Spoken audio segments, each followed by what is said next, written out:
సమయంలో దైవ గ్రంథం బైబిల్ నుండి కీర్తనలు 11వ అధ్యాయము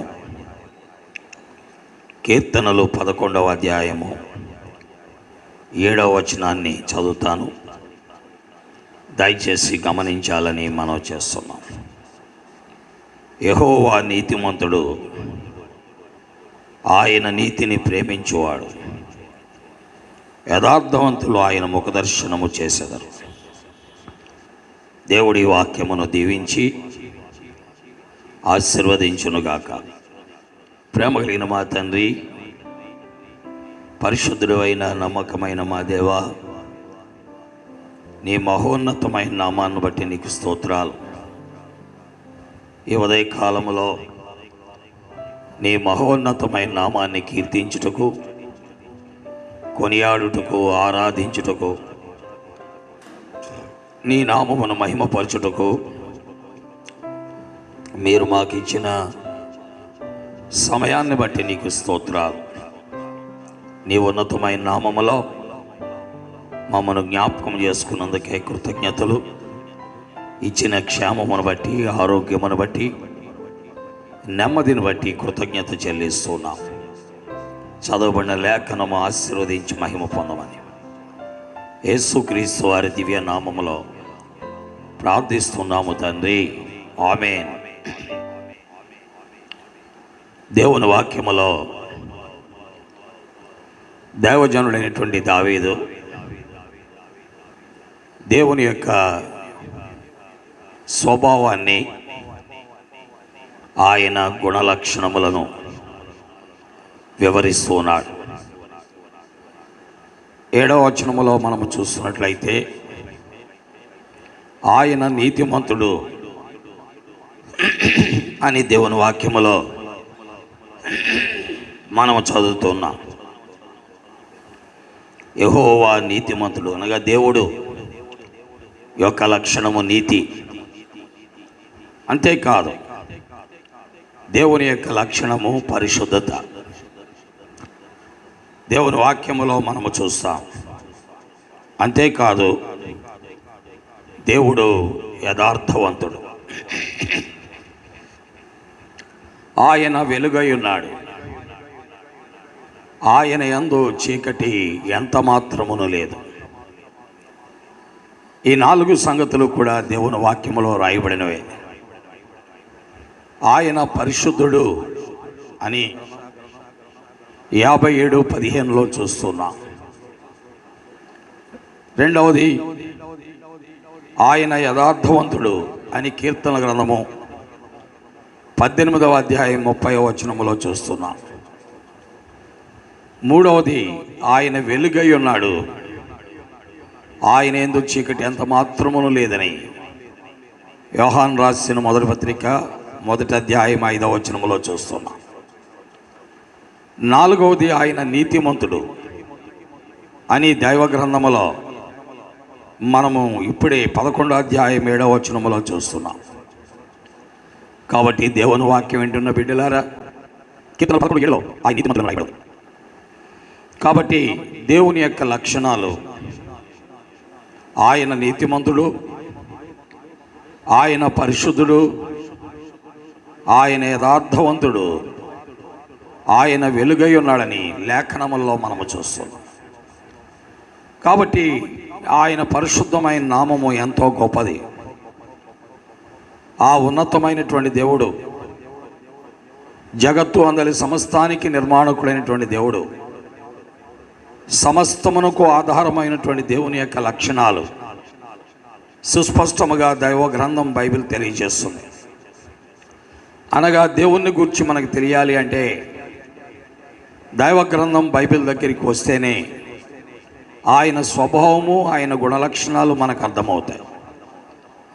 లేని పక్షములో దేవుడు కూడా మనలాంటి వాడే అని అనుకుంటాం. దేవుడు అంటే కామ, క్రోధ, మదము, మత్సరము లేనటువంటి వాడు. కామ, క్రోధ, మద, మత్సరాలు లేని వాడిని దేవుడు అంటారు.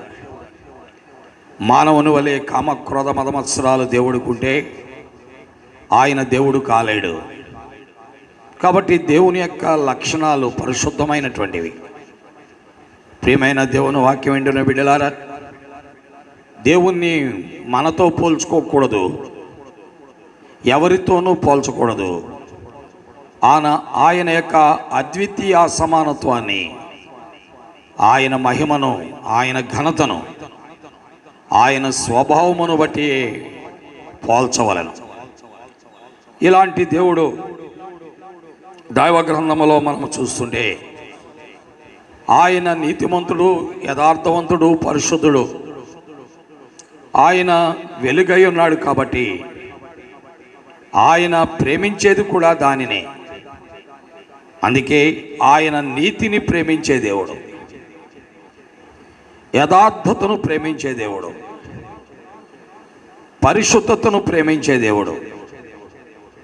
అంతేకాదు వెలుగు సంబంధులను ప్రేమించే దేవుడు. కాబట్టి దేవుని వాక్యం వింటున్న బిడ్డలారా, దేవుని యొక్క స్వభావమును మనము చూస్తూ ఉన్నాం. కాబట్టి మనలో ఒకవేళ పాపం ఉన్నట్లయితే, అవిధేయత ఉన్నట్లయితే, దేవుని ప్రేమకు మనం బద్దులము కావాలి, దేవుని ప్రేమ మనం అనుభవించాలి అంటే దాన్ని విడిచిపెట్టుకోవడానికి మనం ప్రయత్నించాలి. దాన్ని విడిచిపెట్టుకోవడం కూడా మన వల్ల కాదు, అది దేవుడి వల్లే అవుతుంది. అందుకే ఆయన యొద్దకు మనము రావాలి. ప్రియమైన దేవుని వాక్యం వింటున్న బిడ్డలారా, విషయాన్ని మనము గమనించవలసిన వారముగా ఉన్నాం. ఆయన నీతిమంతులను ప్రేమిస్తాడు, దుష్టులను ఆయన అసహించుకుంటాడని 5వ వచనములో కీర్తనలు 11వ అధ్యాయములో చూస్తున్నాం. ఏమి రాయబడింది? దుష్టులను, బలత్కార శక్తులను ఆయనకు అసహ్యులు. కాబట్టి దేవుడు దుష్టత్వమును చూచి ఆనందించే దేవుడు కాదు. చెడుతనమునకు ఆయన యొద్ద చోటు లేదు అని కీర్తనలు 5వ అధ్యాయం 4వ వచనములో చూస్తున్నాం. అక్కడ 7 సంగతులు చెప్పాడు, మనం చదివితే గ్రహించగలం.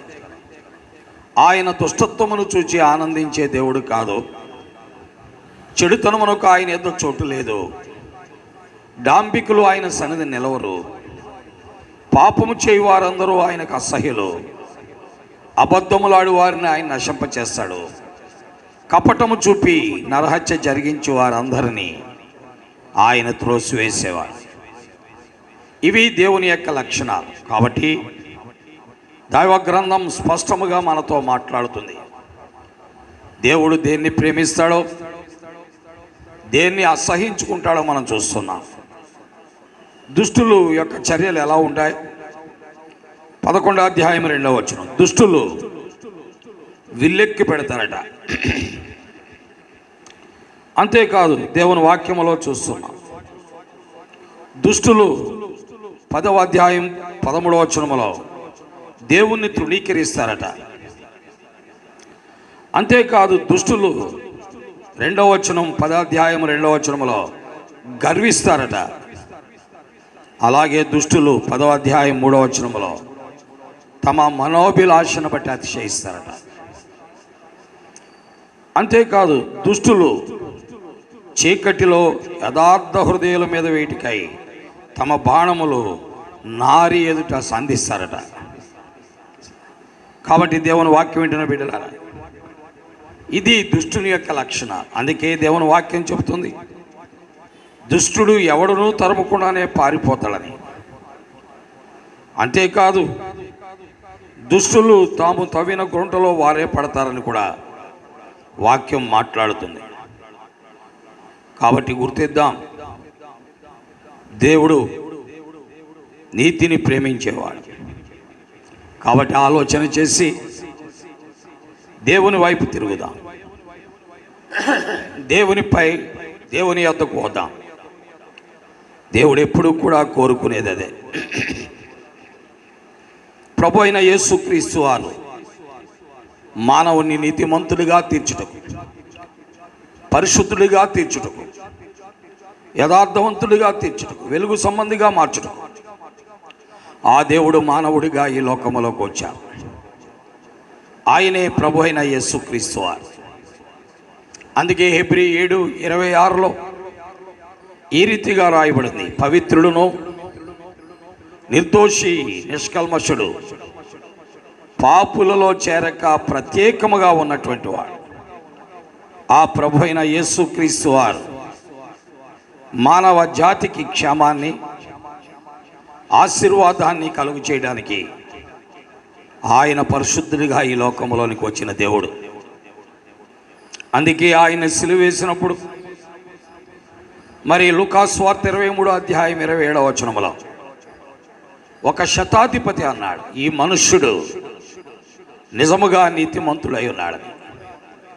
కాబట్టి దేవుని వాక్యం వింటున్నాడు బిడ్డలారా, నీతిమంతులైనటువంటి ప్రభువైన యేసుక్రీస్తు వారు, పరిశుద్ధులైన ప్రభువైన యేసుక్రీస్తు వారు, యథార్థవంతులైన ప్రభువైన యేసుక్రీస్తు వారు, వెలుగు అయినటువంటి ప్రభువైన యేసుక్రీస్తు వారు మానవుణ్ణి పాపము నుండి విడిపించి నీతిగా తీర్చి పరిశుద్ధుడిగా చేసి వెలుగు సంబంధిగా చేయగలిగిన వాడు యేసుక్రీస్తు. అందుకే ఆయన సిలువలో బలైనటువంటి వారు. నమ్ముదాం, విశ్వసిద్దాం, ఆయన యొద్దకు వద్దాం. కాబట్టి నీతిని ప్రేమించేవాడు ఆ దేవుడు, ఆయన నీతిని ప్రేమించువాడని వాక్యములో రాయబడి ఉంది. కాబట్టి ప్రియులారా, నీతి కొరకు మనము ఆకలి దప్పులు కలిగి ఉంటే తృప్తిపరచబడతామని, నీతి నిమిత్తము హింసించబడితే పరలోక రాజ్యము చేరుతామని మత్తయి సువార్త 5వ చదువుతున్నాం. విశ్వసిద్దాం, దేవుని వైపు తిరుగుదాం. దేవుడు ప్రేమామూర్తి. ఆయన ఎవరిని తృణీకరించేవాడు కాదు, త్రోసివేసేవాడు కాదు. ఆయనకు అందరూ కావాలి. మానవులైన మనము ఆయన సృష్టి, ఆయన నిర్మాణం. ఆయన మనల్ని నీతిమంతులుగా, పరిశుద్ధులుగా, వెలుగు సంబంధులుగా, యథార్థవంతులుగా చేసి యుగయుగాలు తానుండే స్థలములో మనల్ని కూడా ఉంచుకోవాలని అపేక్షిస్తున్నాడు. ఆయనకు అసాధ్యమైంది ఏదీ లేదు. ఆయన నీ అవసరతలు తీర్చగలిగిన వాడు, నీ సమస్యలు పరిష్కరించగలిగిన వాడు, నీ ఇబ్బందుల నుండి బయటికి తేగలిగిన వాడు, నీకు క్షేమాన్ని కలుగు చేయగలిగిన దేవుడు ఆయనే. కాబట్టి ఆలోచిద్దాం, నిర్ణయాలు చేసి ప్రభు తట్టు తిరుగుతాం. ప్రభు తన వాక్యమును మన గ్రహింపులోనికి తెచ్చి ఆయనను వెంబడించినట్లుగా సహాయము చేయునుగాక. ఆమేన్. ప్రార్థిస్తాం. ప్రేమగలిగిన మా తండ్రి, పరిశుద్ధులైన మా దేవా, నీకు వందనాలు. నీ వాక్కు కొరకాయ స్తోత్రాలు. నీ మాటలను మీరు దీవించి ఆశీర్వదించి మీ నామమును మహింపరచుకోండి తండ్రి. నీ వాక్కు అనేకులకు క్షమాధారమును ఆశీర్వాదమును కలుగు చేయనట్లు, నీ కుమారుడైన యేసుక్రీస్తునందు విశ్వసించినట్లు, వారి జీవితంలో పాపమును విడిచిపెట్టినట్లు, నీతికి దాసులగునట్లు సహాయము చేయమని యేసుక్రీస్తు వారి దివ్య నామములో ప్రార్థిస్తున్నాము తండ్రి. ఆమేన్. మీకు ఇష్టమైతే ఈ ఛానల్ను సబ్స్క్రైబ్ చేయండి, యొక్క పరిచర్యకు సహకరించండి. ప్రభు మిమ్మల్ని దీవించి ఆశీర్వదించునుగాక. ఆమేన్.